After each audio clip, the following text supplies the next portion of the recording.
Bonjour à tous, Beeping TV est de retour pour une seconde émission 100% belge, 100% ping. Au menu, le retour de la Villette sur la scène européenne, le point sur ce qui s'est passé durant les vacances avec en exergue le tournoi de beach TT à Rulle, un portrait des supporters les plus fidèles de la Villette et évidemment la minute technique et la question qui tue. La Villette a repris cette année très tôt sur la scène européenne. Dès le début du mois de septembre, la Villette accueillait Levallois. Retour et présentation de la nouvelle équipe après cette très belle victoire face aux Français. Vice-championne d'Europe, la Villette a perdu Dimitri Ovtcharov et Peter Korbel. Le numéro 1, c'est désormais Wang Jianjun, qui a assumé son statut d'entrée de jeu, même s'il a souffert 5-7 avant d'écarter Igor Rubstov. La nouvelle tête, c'est lui, Andrzej Gacina, de retour au Spiroudome après son expérience allemande. Retour gagnant et premier exploit face à Chuan Chi-wan, 16e mondial. 2-0 pour la Villette, aux grandes dames de Patrick Schilla, un ancien de la maison. Quand j'ai vu Charleroi dans la poule, j'étais super content au début. Après, c'est vrai, quand je me suis dit que c'était les numéros 4 de la poule, c'est quand même un petit peu sévère, parce que c'est les vice-champions d'Europe quand même. Et tout ça parce que le Chinois n'est pas classé mondial. Donc c'est vrai que numéro 4 de poule Charleroi, c'est un peu dur.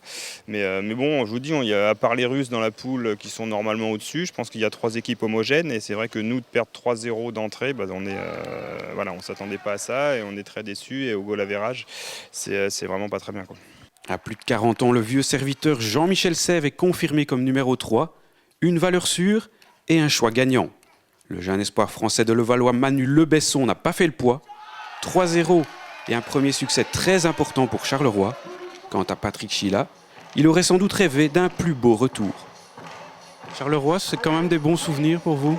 Ce n'est que des bons souvenirs. J'ai passé 4 années merveilleuses ici en tant que joueur. 4 ans, 2 Champions League gagnés, 2 perdus en finale. Donc c'était avec un Spiroudome plein quasi à chaque match. Donc c'est que des très très bons souvenirs de m'entraîner avec Samsonov, avec Jean-Mi, avec Smirnov. Voilà, j'ai trouvé des potes. Je connaissais très bien Jean-Mi avant. Et, moi j'ai passé avec lui 4 ans fantastiques. J'ai découvert un coach, Dubo Skoric, qui est pour moi un des meilleurs coachs qui m'a entraîné. Donc voilà, ça a reboosté, je dirais, ma fin de carrière. À chaque fois je dis ça, mais c'est vrai que ces 4 ans à Charleroi ont vraiment reboosté ma fin de carrière. Et j'ai vécu des moments inoubliables dans cette salle.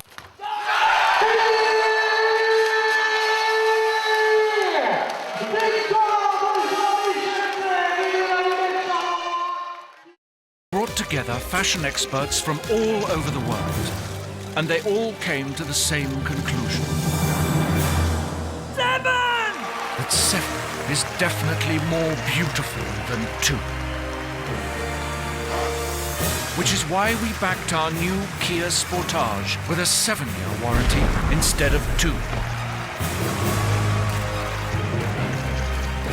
Because a longer warranty is more beautiful than a short one. Vous l'avez certainement remarqué comme nous, les vacances sont bel et bien finies, mais ce n'est pas pour autant que les pongistes ont chômé pendant l'intersaison. Il y a eu notamment le tournoi des Ch'tis à Châtelet remporté par Anthony Pellegrini, mais également à Ostende le prestigieux tournoi international avec quelques grands noms du ping européen. Un tournoi où notre Jean-Michel Sèvres national a particulièrement brillé puisqu'en demi-finale, il a poussé Dimitri Ovtcharov jusque dans ses derniers retranchements. Ovtcharov qui en a profité pour s'imposer en finale en battant son compatriote Christian Zuys.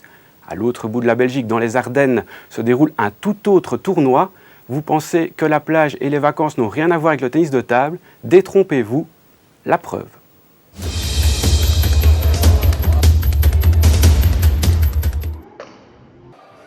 Au premier abord, ça ne se voit pas, mais nous sommes bien à un tournoi de tennis de table.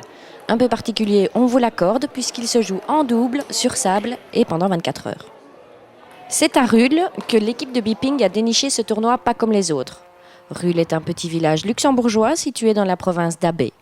De Rulle, vous connaissez peut-être quelque chose, ça. Mais c'est un tout autre domaine.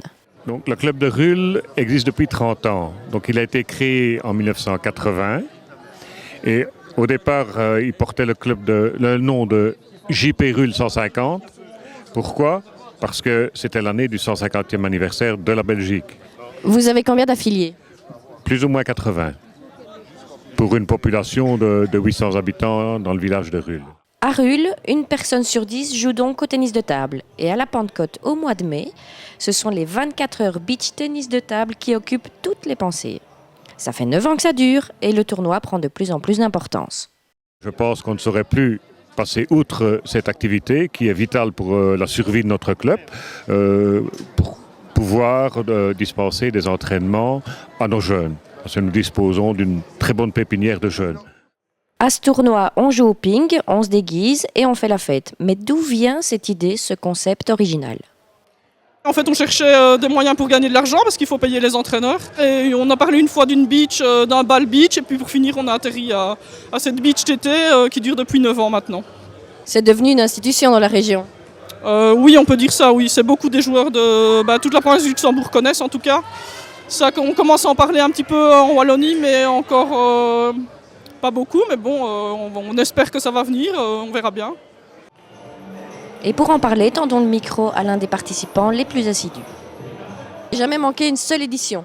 Eh bien non, en effet, oui, c'est la 9e organisation, c'est la 9e fois qu'on vient, donc en double, moi et mon coéquipier Frédéric, oui. Quelle est la difficulté de ce genre de tournoi ? C'est le sable, ce sont les 24 heures, c'est pas dormir ? Ouais, c'est un peu tout conjugué en fait, il ne faut pas dormir parce que bon, sinon ça devient difficile. Maintenant, les tables qui sont beaucoup plus hautes, puisque bon, évidemment, on tasse le sable avec les 24 heures, et puis bon, la durée aussi, c'est un petit peu tout conjugué. Puis bon, on boit un verre quand même, on est entre copains, donc il y a ce côté sympa. Vous l'avez déjà gagné ce tournoi ? On a fait 2 fois finaliste. Gagner, je pense pas qu'on puisse gagner parce que bon, on reste quand même des joueurs moyens, mais il y a de très bons joueurs. On a vraiment eu des bons joueurs, donc ici de niveau national. Peut-être cette année, on ne sait pas. On a en tout cas bien parti cette année-ci, oui. Et non, ce ne fut pas encore le cas cette fois. Qu'importe, la fête a été totale. Retour au haut niveau maintenant. La saison passée, les supporters de la Villette sont revenus en masse pour encourager leurs favoris. Nous nous sommes glissés parmi les plus fidèles des fidèles. Amateurs, connaisseurs ou simples curieux, la Villette séduit large. S'il est loin le temps où le club remplissait le Spirodome à chaque événement, le public est de retour, comme l'a confirmé la fin de campagne européenne la saison passée. Ça fait plaisir qu'ils soient venus aussi nombreux aujourd'hui et j'espère que l'année prochaine, ils seront là parce qu'on en aura certainement encore plus besoin. Parmi ces supporters, il y a les enragés, réunis au sein du COP Villette, avec les claquettes, la trompette et les tambours.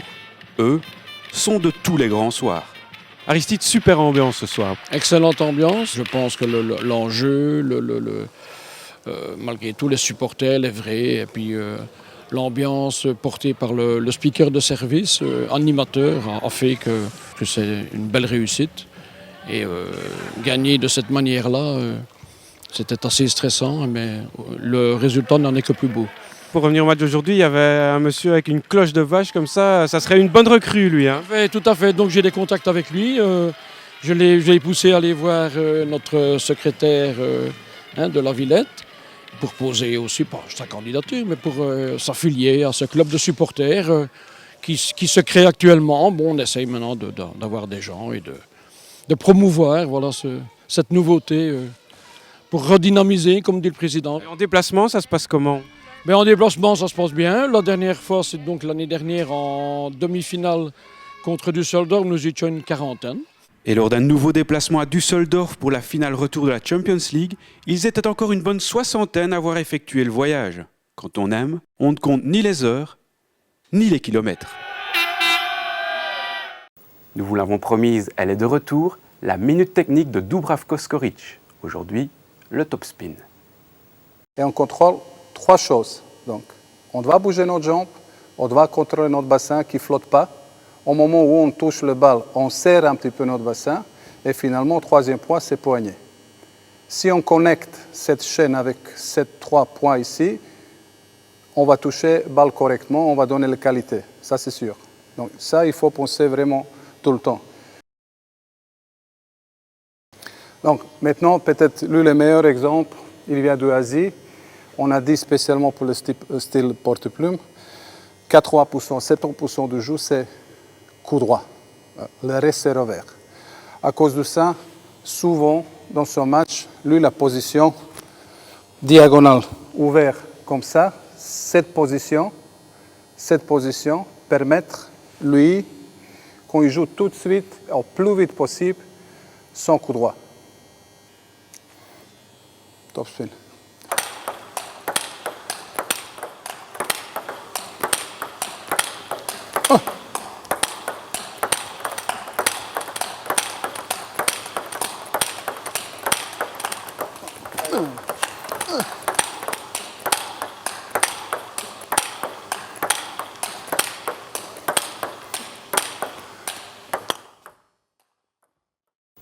terminons l'émission avec la question qui nous taraude tous, dit-on ping ou tennis de table? N'hésitez pas à nous envoyer vos commentaires ou suggestions sur notre page Facebook ou à l'adresse question@bping.tv. Soyez créatifs. Monsieur Denis, ping-pong ou tennis de table?